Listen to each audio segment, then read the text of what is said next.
Assalamualaikum, salam hormat. Anda menyaksikan Pantau Belanjawan 2023 bersama saya Haris Ashraf Hasnan, dan untuk waktu ini kita nak memberi fokus kepada isu yang bukanlah semata-mata kita nak cakap pasal belanjawan, tetapi bagaimana sebenarnya maklumat-maklumat yang berkait, sama ada menjelang pilihan raya yang ketika ini sedang panas kalau kita bercakap soal menjelang pilihan raya, dan juga maklumat-maklumat yang datang dari belanjawan itu sendiri yang mungkin ada yang putar belit maklumatnya, ada yang memalsukan fakta, dan juga isu-isu berkait dengan belanjawan dan pelbagai lagi sebenarnya yang boleh kita perincikan.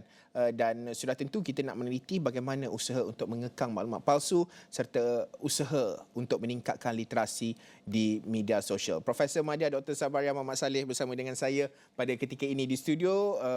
Dr. Sabaria merupakan pensyarah kanan Pusat Kajian Media dan Komunikasi Fakulti Sains Sosial dan Kemanusiaan UKM. Dr. Sabaria, mungkin dalam kita memulakan perbincangan kita, kekang maklumat palsu untuk tingkatkan literasi terutama di peringkat media sosial, di platform media sosial.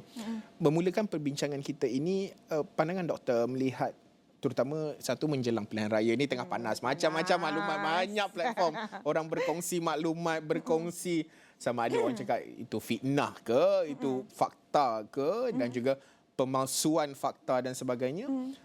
Pandangan doktor melihat rencam di media sosial pada ketika ini sebagai pemerhatilah dalam memulakan perbincangan kita, ada sebagai ahli akademik juga khawatir tak melihat keadaan di media sosial terutama melibatkan isu-isu pemalsuan fakta dan sebagainya? Sangat-sangat merisaukan sebenarnya. Sebab apa? Sebab sekarang ni maklumat di hujung jari. Kan? Sangat mudah untuk kita Google search tentang apa-apa maklumat, dan sangat mudah untuk kita sebagai pengguna berkongsi maklumat. Nak buat video TikTok, nak buat Reels, nak buat threads ataupun nak kongsi on Twitter dan sebagainya. Terlalu mudah sehingga merisaukan. Sebab dengan mudahnya kita boleh membuat kandungan ni, juga menunjukkan betapa mudah untuk kandungan palsu, kandungan tidak benar ni tersebar. Dan kenapa dia merisaukan? Sebab bila kandungan palsu ni tersebar, ada kemungkinan kalau kita kata pasal pengundi, pengundi mungkin membuat keputusan berdasarkan maklumat tak benar. So merisaukan, betul, merisaukan. Bercakap soal merisaukan ini, saya mengambil contoh sewaktu PRU 15. Betul. Terlalu banyak maklumat yang dikongsikan, share sampai mak saya pun forward dekat saya, betul tak? Maksudnya saya menjadi medium untuk proses semak itu berlaku. Kerana mungkin saya bekerja dalam bidang media, dan mungkin saya lebih aware dan juga prihatin terhadap isu-isu semasa. Mungkin tapi bagi individu yang mungkin tak tahu mana saya nak buat semak fakta, mana saya nak check betul ke apa yang saya dapat dekat WhatsApp, yang share dekat Telegram, dekat WhatsApp apa semua ni. Mungkin doktor boleh bantu untuk mereka di luar sana pentingnya dan juga proses dalam kita melakukan semak fakta dan memastikan segala maklumat itu seperti yang MC selalu wawarkan, jangan kongsi. Tak pasti jangan kongsi. Betul. Jadi interesting, menariknya di Malaysia sekarang ni kita ada satu koalisi semakan fakta yang kita namakan sebagai JomCheck. Kebetulan saya juga adalah ketua sekretariat untuk JomCheck, dan koalisi ini adalah gabungan daripada pihak akademik, organisasi media, dan juga organisasi-organisasi seperti NGO dan sebagainya.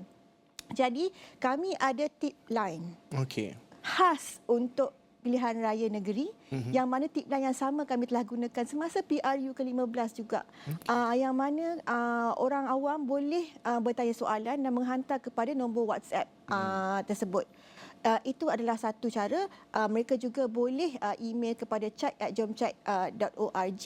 Sebab apa sebenarnya skill untuk mencari ataupun menyemak fakta ni sebenarnya siapa-siapa pun boleh ada. Sebenarnya macam Encik sendiri kan, menjadi penyemak fakta untuk keluarga dan sebagainya. Mana-mana pun boleh ada, tapi cuma dia nak atau tak nak.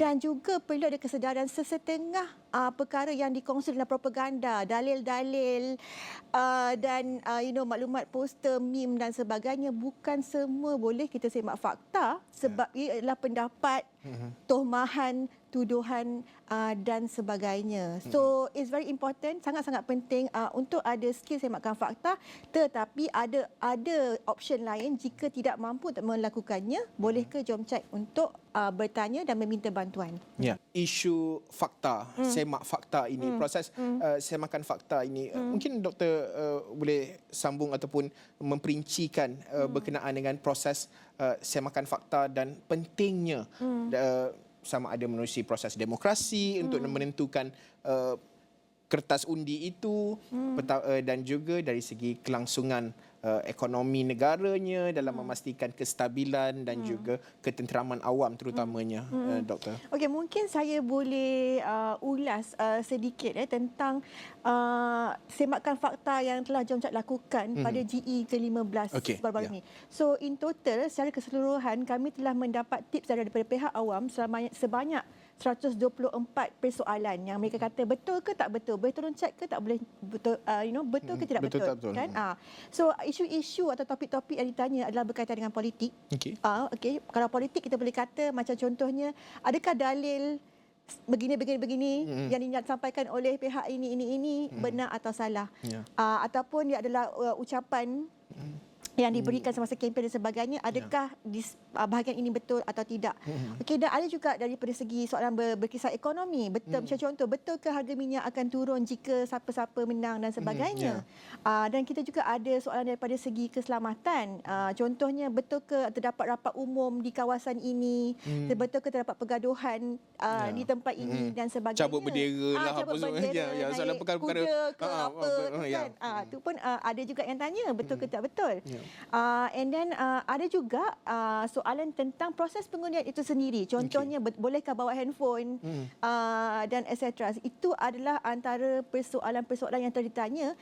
Dan untuk PRN kali ini kami Jomcat telah memulakan operasi so to say, dan hari ini kami telah mengeluarkan satu semakan fakta yang telah dilakukan oleh partner kami iaitu Malaysia Kini tentang adalah isu tentang Lim Guan Eng lah, dan perkara yang telah dinyatakan dan telah disemakkan faktanya.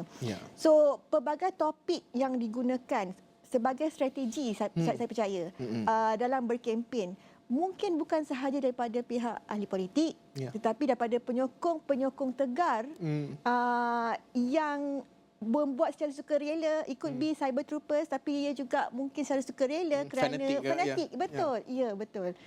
So ini adalah kenapa kita sebagai pengundi dan rakyat perlu mempunyai kemahiran literasi media, literasi media sosial dan sebagainya, supaya kita boleh membezakan antara apakah itu fakta, apakah itu auta. Okey, Doktor, kita nak berhenti rehat seketika. Selepas ini kita nak memperincikan juga berkenaan dengan dari segi proses semak fakta itu dan juga bagaimana kempen boleh dilakukan, kesedaran, pendidikan. Ini juga berkait dengan belanjawan juga, bagaimana mungkin perlu ada peruntukan tertentu kepada badan, agensi, kementerian maupun nak menggerakkan perkara ini, nak menggerakkan kempen pendidikan ini sudah tentu memerlukan satu peruntukan dan juga bajet. Jadi kita nak sembang ataupun berbual dengan lebih lanjut selepas ini. Kita berhenti rehat seketika, bersama semula selepas ini.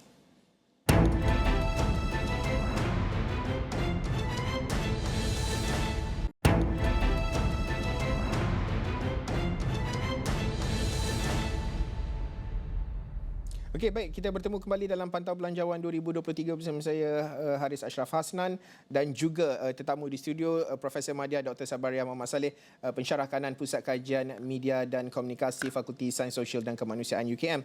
Doktor, menyambung perbincangan kita tadi, nak kaitkan dengan peruntukan belanjawan ini, adakah wajar untuk soalan pertama saya adalah adakah wajar untuk ada peruntukan kepada agensi maupun kementerian, pihak yang nak memastikan bahawa proses semak imbang ini dapat dilakukan, terutama dalam proses semak fakta, nak menafikan counter isu-isu palsu, kenyataan-kenyataan palsu. Pandangan doktor?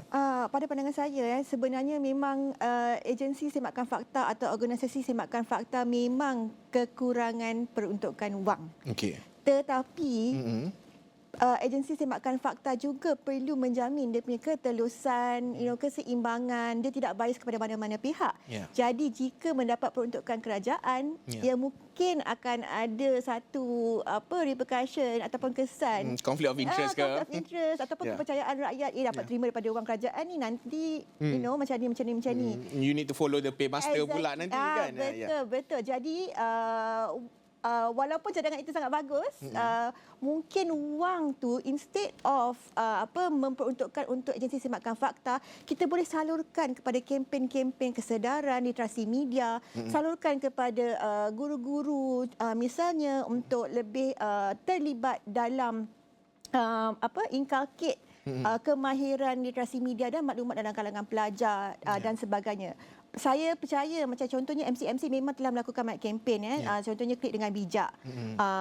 Tapi mungkin peruntukan boleh disediakan untuk memastikan program-program seperti klik dan bijak dan juga kemahiran literasi media dan maklumat ini boleh disalurkan ke sekolah-sekolah. Jadi bukan sesetengah pihak saja yang dapat keistimewaan ataupun training, tapi terbuka kepada semua.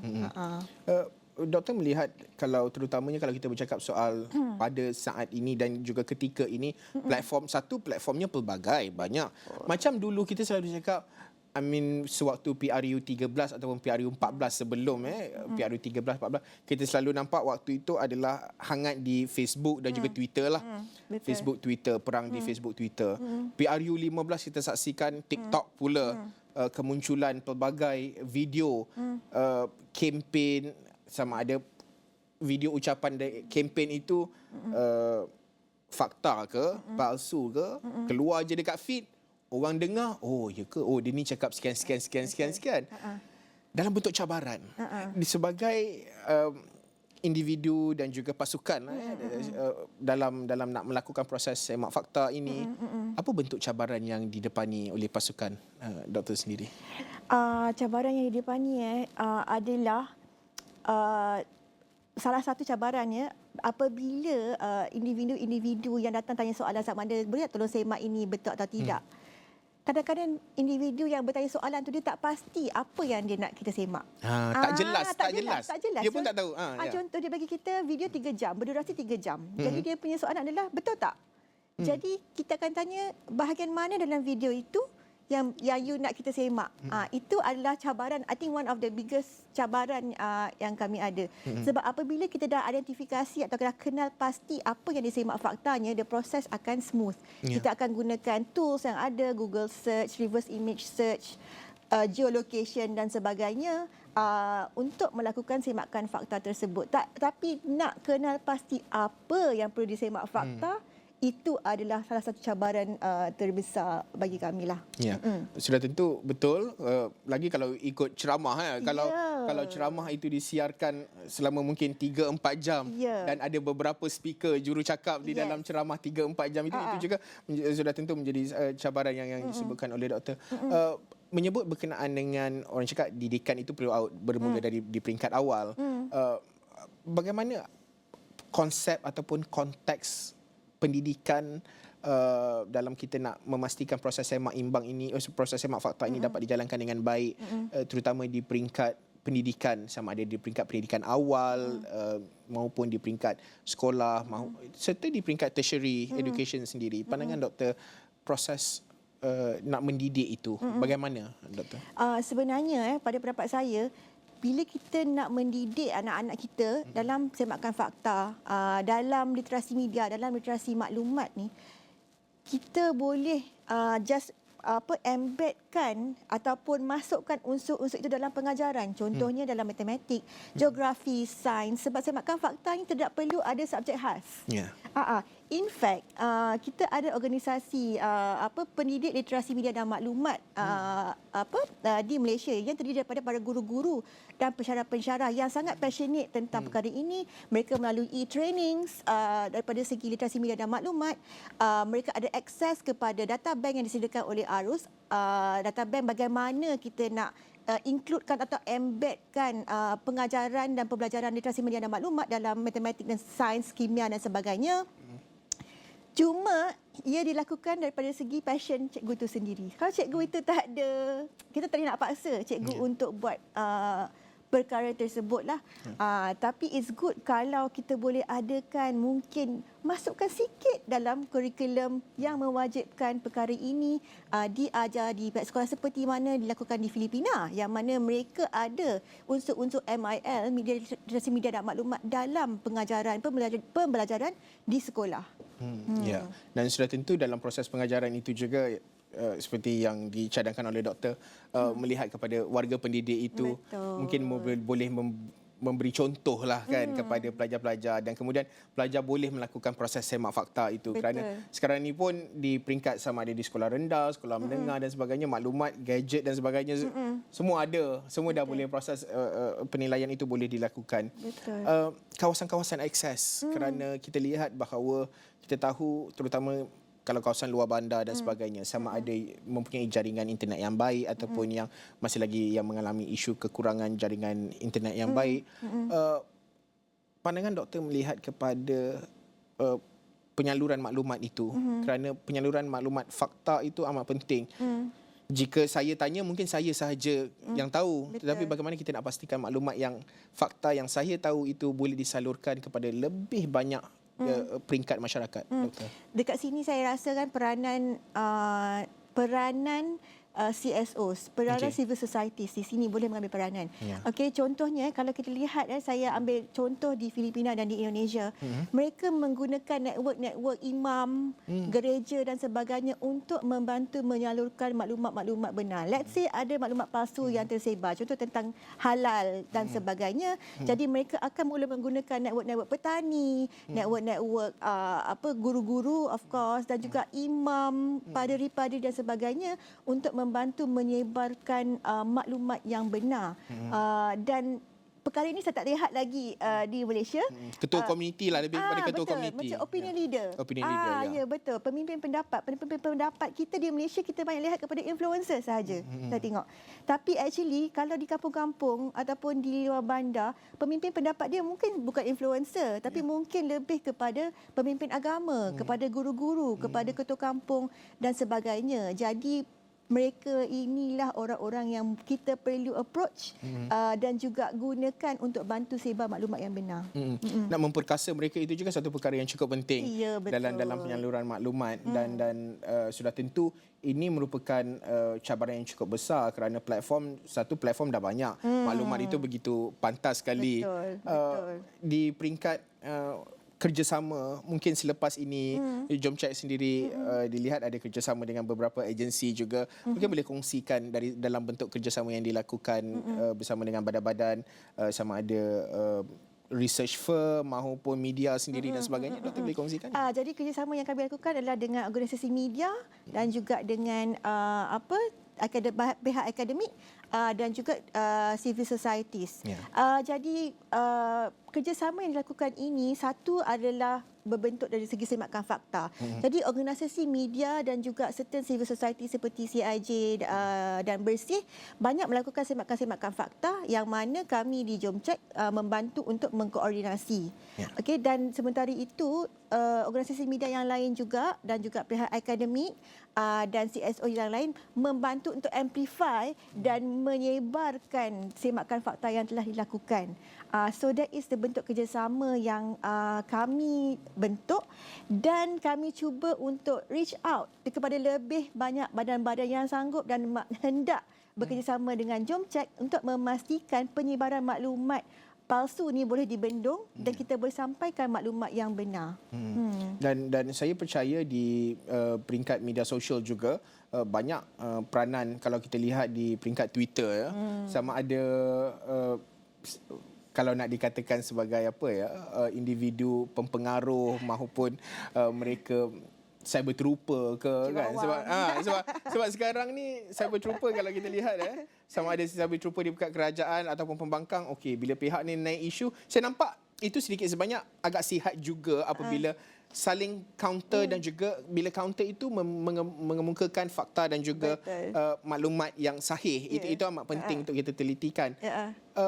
Pandangan doktor melihat kepada pempengaruh individu-individu yang kononnya hebat di media sosial ini, tetapi apabila nak membantu dalam penyebaran maklumat fakta dan sebagainya ini, ini nanti tak dapat hit lah. Maksudnya kalau saya post ni tak dapat hit ni. So macam dari segi kerjasama tu mungkin agak kurang sedikit. Pandangan doktor melihat kepada bentuk kerjasama yang boleh dilakukan dengan pempengaruh yang ada mungkin ratusan ribu maupun jutaan follower di media sosial mereka?